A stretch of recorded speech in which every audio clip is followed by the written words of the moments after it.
बिहार में वोटर अधिकार यात्रा निकालने जा रही है। बिहार के सासाराम से ये वोटर अधिकार यात्रा शुरू होगी। यात्रा में तेजस्वी यादव और लालू प्रसाद यादव भी शामिल होंगे। 16 दिन में कुल 24 जिलों की ये वोटर अधिकार जो यात्रा है ये दूरी तय करेगी और 1300 किलोमीटर की दूरी लगभग ये मानी जा रही है कि तय करेगी। इस यात्रा की शुरुआत आज सासाराम से हो रही है, जबकि इसका समापन जो है वो पटना में होगा। 16 दिन में राहुल गांधी 24 जिलों से गुजरते हुए 1300 किलोमीटर का सफर तय करेंगे। राहुल गांधी की ये यात्रा आयोग के वोटर सूची यानी SIR 2025 के खिलाफ है। आरजेडी और लेफ्ट भी इस यात्रा में राहुल गांधी के साथ शामिल होंगे। पूर्व उप मुख्यमंत्री और नेता विपक्ष बिहार विधानसभा तेजस्वी यादव भी यात्रा में शामिल होने के लिए सासाराम पहुंच चुके हैं। वहीं इस यात्रा के लिए बिहार कांग्रेस ने बड़े पैमाने पर तैयारी की है। राज्य के करीब सभी कांग्रेस नेताओं ने इस यात्रा को सफल बनाने के लिए अपनी पूरी ताकत झोंक दी है।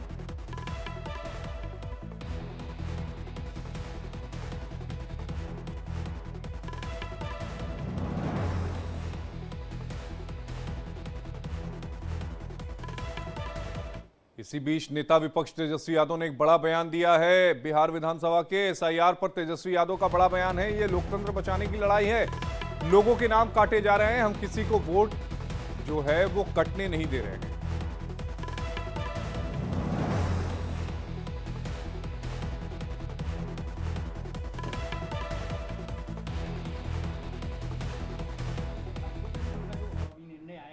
उसके बाद क्या कहना चाहेंगे? देखिए, हम एक उम्मीद और एक आशा जो है बढ़ी है। उम्मीद की किरण जो है बढ़ी है। हमको लगता है कि सुप्रीम कोर्ट जो है बिहार के लोगों के साथ न्याय करेगी। देखिए, वो जो लोग सवाल उठा रहे हैं वो लोग संविधान और लोकतंत्र को ख़त्म करना चाहते हैं और हम लोग किसी भी कीमत पे जो लोकतंत्र है उसको मिटने नहीं दिया जाएगा। इनके सवाल खड़े होने से कुछ नहीं होता। हकीकत ग्राउंड में यही है कि लोगों के नाम काटे जा रहे हैं, इसलिए इस लड़ाई को लड़ना ज़रूरी है। लोगों का अधिकार जो है मिले, और ये तो अधिकार ही नहीं बल्कि उनका अस्तित्व को ही मिटाना चाहते हैं, तो ऐसा हरगिज़ नहीं होने दिया जाएगा।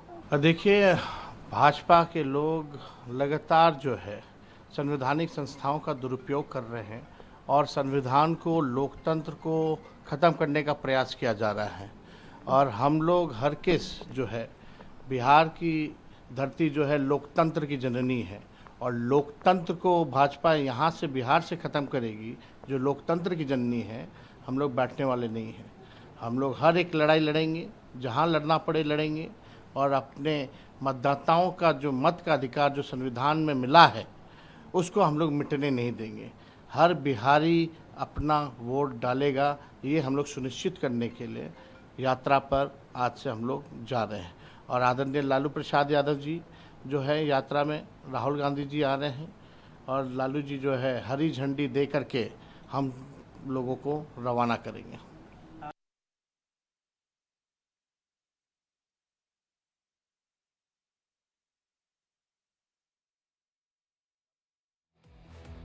जिसमें कह रहे थे कि लालू प्रसाद यादव जो है वो इस यात्रा को हरी झंडी दिखाकर रवाना करेंगे।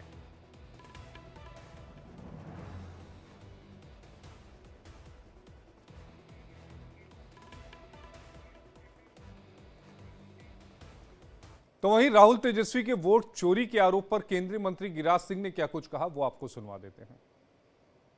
कि राहुल गांधी झूठ की खेती करते हैं। राहुल गांधी हर बार झूठ बोल करके माफी मांगते हैं और इस बार भी या तो जाकर के माफी मांगेंगे। अभी देखिए, इन्होंने कहा, कर्नाटक का उदाहरण दिया, ब्लैक बोर्ड पर टीचर की तरह पढ़ा रहे थे, शौक मिटा रहे। मैं पूछना चाहता हूं कि चुनाव आयोग ने राहुल जी आपसे कहा है हल्फनामा देने के लिए, एफिडेविट देने के लिए, तो कानून से चलेंगे या देश के अंदर में अराजकता फैलाएंगे? कहा जा सकता है कि राहुल गांधी आज चुनाव आयोग के खिलाफ मोर्चा खोलने जा रहे हैं। इसी बीच इंडिया डेली की सहयोगी दृष्टि गुप्ता ने वोटर अधिकार यात्रा कार्यक्रम का जायजा लिया। ग्राउंड जीरो से ये रिपोर्ट आपको दिखाते हैं। आप देख सकते हैं मेरे पीछे सासाराम का बियाडा ग्राउंड। यहीं पर कुछ देर के बाद राहुल गांधी आएंगे और एक रैली को संबोधित करेंगे। जी हाँ, ये रैली इसीलिए इम्पोर्टेंट है क्योंकि इसका नाम है वोटर अधिकार यात्रा। हर वोटर को वोट देने का उसका अधिकार है।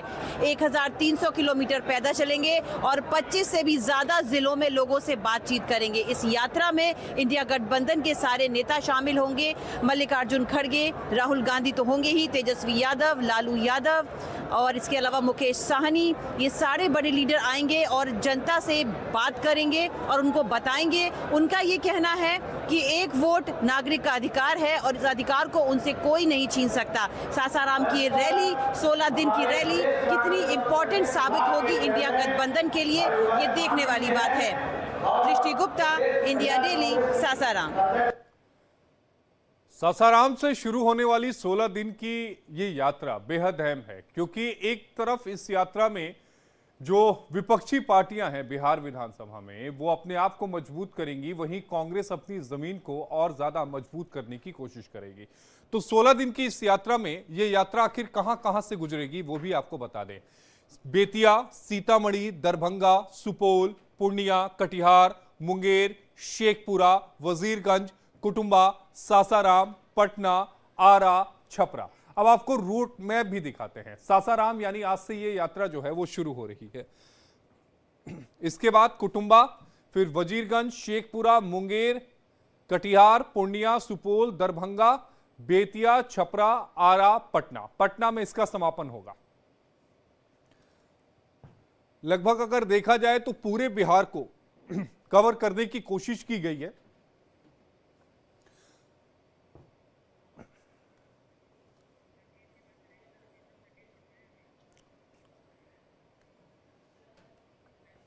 और इसी पर चर्चा करने के लिए हमारे साथ दो खास मेहमान जुड़े हैं। हमारे साथ नंद गोपाल गुज्जर जी जुड़े हैं, राजनीतिक विश्लेषक हैं, और हमारे साथ शकील अंसारी जी जुड़े हैं, नेता हैं कांग्रेस पार्टी के। शकील जी, आपका बेहद स्वागत है। शकील जी, अगर इस पूरी यात्रा को देखा जाए तो ये यात्रा बेहद खास होने वाली है। खास केवल एनडीए गठबंधन के लिए नहीं होगी, खास यहां पर कांग्रेस पार्टी के लिए भी होगी, क्योंकि कांग्रेस पार्टी इस यात्रा के जरिए अपने जनाधार को और मजबूत करने की कोशिश करेगी बिहार में। देखिए, ये पार्टियों का इशू नहीं है, ये इशू है संविधान का। ये इशू है एक व्यक्ति, एक सिटीजन को एक वोट देने का।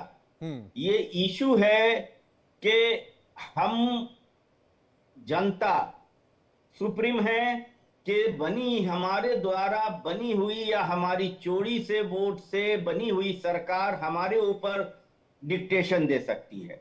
आज तक कहा जाता है जन आदेश, सरकारों को जन आदेश किससे मिलता है? जनता से मिलता है। लेकिन इलेक्शन कमीशन का जो कार्य चल रहा है, जो पिछले दिनों राहुल गांधी जी ने उसका उद्घाटन किया, और एसआईआर जिस तरह से एकाएक लाया गया, असंवैधानिक तरीके से लाया गया। और शकील अंसारी जी, एसआईआर असंवैधानिक कैसे है? क्या चुनाव आयोग के पास संविधान में यह अधिकार नहीं है? इलेक्शन कमीशन के आप मैनुअल पढ़ लीजिए। अरे आर्टिकल 326 आप भी पढ़ लीजिए सर। उनको अधिकार नहीं है, सिटीजन चुनने का उनको अधिकार ये नहीं चुनाव है। आयोग ने कब कह दिया? चुनाव आयोग तो बार बार ये कहता है कि नागरिकता तय करने का अधिकार गृह मंत्रालय के पास है। नहीं, तो फिर वो जो उन्होंने शुरुआत किया, उनकी शुरुआत एसआईआर में जो है वो सिटीजन को वोट देने का अधिकार से शुरू करते हैं, सिटीजनशिप की घटनाओं से शुरू करते हैं। उनके मन में कहीं ना कहीं चोरी है। इसलिए कि आप याद कीजिए, जब ये प्रोग्राम शुरू हुआ सुप्रीम कोर्ट में, जब चैलेंज हुआ, उसी वक्त से ये कह रहे थे कि 65 लाख वोट गलत हैं, इधर के हैं, उधर के हैं, फला के हैं और चिला के हैं। और आज जब फॉर्म किस तरह से भरा गया, आप लोग जर्नलिस्ट हैं, आप लोगों ने ही जनता को दिखाया कि बीएलओ पर कितनी प्रेशर था। बीएलओ अपने दस्तखत से जमा कर रहा था, मृत को जिंदा दिखा दिया गया और जिंदा को मृत कर दिया गया। और जो लोग खुद भी गए अपने फॉर्म जमा करने के लिए, उनको ये बताया गया कि आपके फॉर्म जमा हो गए। उनको स्टिकर घर घर लगाना था, एक स्टिकर पूरे बिहार के किसी एक घर पर नहीं लगा, अगर लगा हो तो कोई भी बता दे। 2 फॉर्म देना था, एक फॉर्म जो वोटर्स हैं उनके पास रहना था, एक बीएलओ को देना था और 2 बार में जाके रिसीव करना था। लेकिन ये सब इतनी बड़ी कार्रवाई इतनी जल्दी संभव नहीं है, यही कहा जा रहा था। ये कोई सी पार्टी ने नहीं कहा कि आप मत कीजिए, कहा ये कि आप कीजिए। अगर वोटर जो सही वोटर लिस्ट बनाना है तो सही मानों में सही बनाइए और समय सीमा तय करके कीजिए। अब जब बिहार में इलेक्शन है तो उससे पहले आपने रिवीजन किया और रिवीजन की लिस्ट फरवरी में जारी की। फरवरी में आपने रिवीजन किया, उसी वक्त आप इंटेंसिव सर्वेक्षण कर लेते, लेकिन आपने किया नहीं। आपको कहीं ना कहीं आपको लगा कि अब हम इस सर्वेक्षण के आधार पर या उनको अपना जो आजकल वोट आप लोग टीवी के माध्यम से या एजेंसीज के माध्यम से मिलता है कि वो इनकी पोजीशन खराब है, तो उन्होंने एक सुनियोजित तरीके से बिहार में एसआईआर लागू कर दिया फौरन। अच्छा शकील अंसारी जी, ये बताइए कि ये आपको कैसे पता कि ये वोटर आप ही के थे जिनका नाम काटा गया? हम अपने वोटर की बात ही नहीं कर रहे हैं, वोटर के अधिकार की बात कर रहे हैं, जो हमें वोट दे या ना दे। लेकिन अभी तो आप ये कह रहे हैं कि इनको लगा कि ये चुनाव हार जाएंगे इसलिए एसआईआर हुआ। इन्हें लगा कि ये चुनाव हार वही जाएंगे। तो सवाल उठता है कि भाई अगर वोटर कम हुआ तो आपको कैसे ही अंदाजा हुआ कि आप ही के पार्टी के वोटर कम हो रहे हैं? नहीं, वोटर तो उनको लगा ना।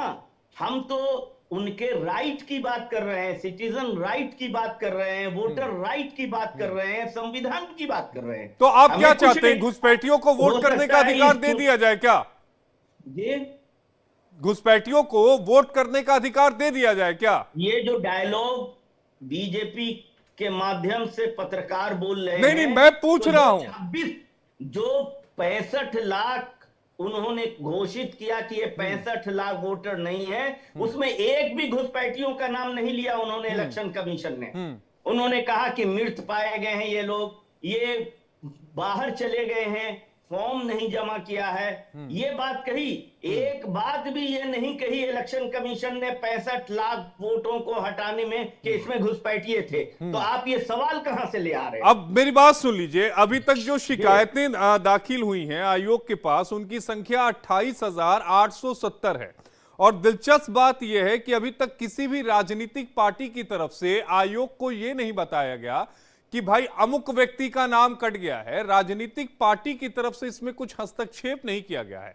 यानी जो बात आप लोग ऑफ द रिकॉर्ड कह रहे हैं, जनता के बीच कह रहे हैं, सदन में कह रहे हैं, सड़क पर कह रहे हैं, वो बात आप आयोग को नहीं कर रहे हैं शिकायत के माध्यम से। देखिए, 1 मिनट इस बात को जरा गहराई से समझिएगा, मैं बताऊंगा।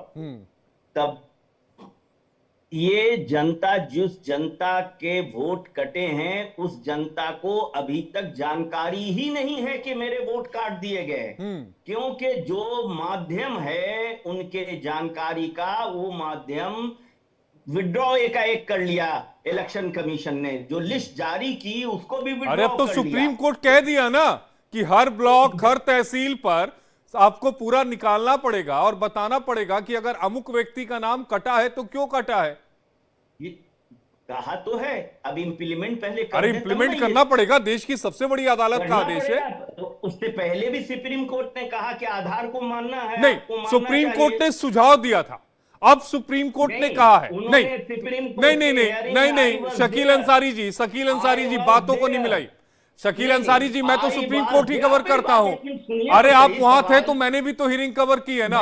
सवाल आप करते हैं तो जवाब के भी नहीं, आप प्लीज आप बोलिए। जवाब देने का अधिकार है। बिल्कुल, मैं कह रहा हूं कि I was there. Supreme Court ने पहले आदेश लिखाना शुरू किया था, उसके बाद उनके इलेक्शन कमीशन के वकील के रिक्वेस्ट पर कहा कि अभी ये कार्य होने दीजिए, अगर कोई बात आएगी तो दिक्कत है, इसलिए आप सुझाव में इसको तो इलेक्शन कमीशन सुप्रीम कोर्ट भी अगर इलेक्शन कमीशन अगर राकेश constitutional इदारा द्विवेदी है, जी ने तो ये सुप्रीम दलील दी कोर्ट थी, के मेरी बात सुन सुझाव को भी लीजिए। आज राकेश तक द्विवेदी जी ने आदेश ही दलील माना दी जाता थी है। और राकेश द्विवेदी ने ये कहा था कि इसको ऑन रिकॉर्ड मत रखिए, और सुप्रीम कोर्ट ने उस समय उसे ऑन रिकॉर्ड नहीं रखा था। मैं आपको बता रहा हूं कि उस समय कौन अपियर सुझाव हुआ दिया, था। मैंने कह तो रहा हूं, लेकिन एक संवैधानिक संस्था दूसरे संवैधानिक ठीक है। संस्थाओं को देती ठीक है है। जब सुझाव कोई, तो वो सुझाव मान्य होता है। एक नहीं, दूसरी सुझाव बात, मान्य सुप्रीम कोर्ट बाध्यकारी अन्य नहीं होता, केसों में- बाध्यकारी नहीं होता, मानना ना मानना अपने ऊपर है।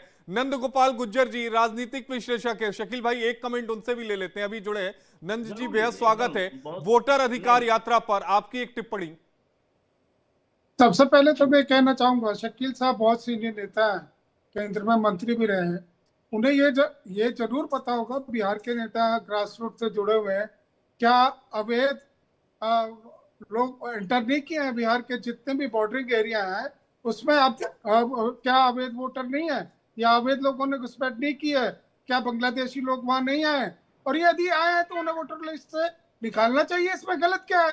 और ये तो ड्यूटी बनती है हर हिंदुस्तानी की, हर भारतीय की, कि यदि भी कोई घुसपैठिया बाहर से, बांग्लादेश से, बर्मा से, कहीं से भी यदि हमारे देश में घुसा है तो उसको वोटर का अधिकार तो देना ही नहीं है, वोट के साथ साथ उसको हिंदुस्तान से बाहर निकालना है। लेकिन नंद गोपाल जी एक सवाल का जवाब दीजिएगा कि बिहार में एसआईआर के तहत पूरी जो मतदाता सूची है वो तैयार की जानी है, बिहार में विधानसभा होना है, और इसकी जानकारी चुनाव आयोग जो है वो एक प्रेस नोट जारी करके कर देता है। इतनी बड़ी कवायद थी, कम से कम एक प्रेस कॉन्फ्रेंस तो बुलाना चाहिए था ना आयोग को। लेकिन चुनाव आयोग ने लोगों से ऑब्जेक्शन भी मांगे हैं। क्या शकील साहब वरिष्ठ नेता हैं, क्या बता पाएंगे कि उन्होंने या उनकी पार्टी ने कितने ऑब्जेक्शन फाइल किए हैं। चुनाव आयोग तो वेट कर रहा है कि लोग आए और बताएं, क्योंकि ऑफिशियल काम इसमें जो कॉन्स्टिट्यूशन बॉडी है वो चुनाव आयोग है। चुनाव आयोग में कितने वोटर की ऑब्जेक्शंस चुनाव आयोग में दाखिल किए गए कि इनके गलत वोट हटाए जा रहे हैं, या ये गलत वोट हैं, क्यों नहीं ऐसा किया जा रहा है। यदि वो लोगों के गलत वोट चुनाव आयोग काट रहे हैं तो अपने प्रूफ दे, अपने फॉर्म भर के वो ऑब्जेक्शन जमा कराएं कि आप ये गलत कर रहे हैं। लेकिन जो ड्यूटी बनती है असलियत में वो तो कर नहीं रहे, और पॉलिटिकल पब्लिसाइज करके चुनाव आयोग और रूलिंग पार्टी को बदनाम करने की साजिश की जा रही है। लेकिन ये इन्हें यदि वो गलत वोटर काटे जा रहे हैं तो उनकी एप्लीकेशन लगाएं, उनके प्रूफ लगाएं, सपोर्टिंग डॉक्यूमेंट लगाएं, क्यों नहीं ऐसा सब कर रहे हैं, बजाय इसके पब्लिसाइज किया जाए। साथ के साथ मैं एक बात और कहना चाहूंगा, बिहार में जिस पार्टी से संबंध रखते हैं माननीय शकील साहब, मैं नो डाउट कांग्रेस बहुत बड़ी पार्टी है और उसके नेता आज ओबीसी, एससी और एसटी और माइनॉरिटीज की बात कर रहे हैं, तो राय नहीं, उनकी बात बहुत जायज है और होनी भी चाहिए। सत्ता में जिसकी जितनी हिस्सेदारी है वो होनी चाहिए, इन कम्युनिटीज को मिलनी चाहिए। लेकिन क्या बिहार में जो उनका सहयोगी दल है, क्या कांग्रेस को एक्सेप्ट करने को तैयार है? क्या कांग्रेस को वो वाजिब हिस्सा देगा? क्या वाजिब सीटें दी जाएंगी? क्या जितनी मेहनत और जितनी कोशिश राहुल जी कर रहे हैं, क्या जो उनका सहयोगी दल है, क्या उसके जो मुख्यमंत्री के दावेदार हैं, क्या वो इस योग्यता के हैं? ठीक है शकील भाई, फाइनल कमेंट शकील जी से, एक फाइनल कमेंट 30 सेकंड। बेहद खूबसूरत तस्वीर, राहुल गांधी, तेजस्वी यादव आपको साफ नजर आ रहे होंगे। इसके अलावा सीपीआईएम के लीडर है मुकेश सहनी जो है, वो तस्वीर भी नजर आ रही है। जी राहुल जी के सामने कहीं नहीं टिकते। जो सवाल भाई ने खड़ा किया कि कौन क्या करेगा, इससे कोई मतलब नहीं है। मतलब ये है, सिटीजन अगर ये बोल रहे हैं, ये वोट पोलराइज करने की बात है जो बीजेपी कर रही है। इलेक्शन कमीशन अभी तक क्यों नहीं कहा कि एक भी फॉरेन सिटीजन पाए गए हैं उस वोटर लिस्ट में? अब आज की जो प्रेस कॉन्फ्रेंस है शकील जी, वो बेहद अहम होने वाली है, और देखते हैं कि क्या कुछ कहते हैं। मैं नजर रहेगी, वो तो कहेंगे तब ना। आज तो अभी तक की जो बात है, अभी तक यही है जो आप कह रहे हैं।